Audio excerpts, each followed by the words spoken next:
Belum dilantik jadi presiden dan wakil presiden, isu bagi-bagi jatah menteri di kabinet Prabowo Gibran kini mulai bergulir. Bahkan sempat beredar desas-desus bahwa kabinet Prabowo akan gendut karena asumsi bagi jatah kursi untuk partai koalisi yang juga besar. Jumlah susunan kabinet di era pemerintahan Prabowo Subianto terus berkembang di kalangan partai politik Koalisi Indonesia Maju atau KIM.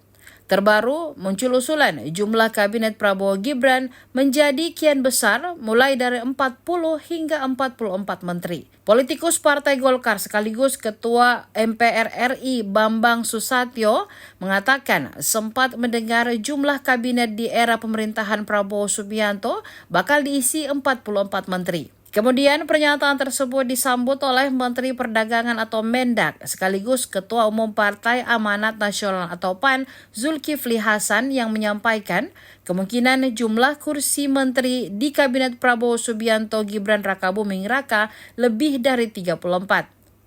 Bahkan Golkar mengklaim sudah mengetahui siapa saja elit partainya yang akan ditunjuk menjadi menteri di Kabinet Prabowo Subianto Gibran Rakabuming Raka mendatang.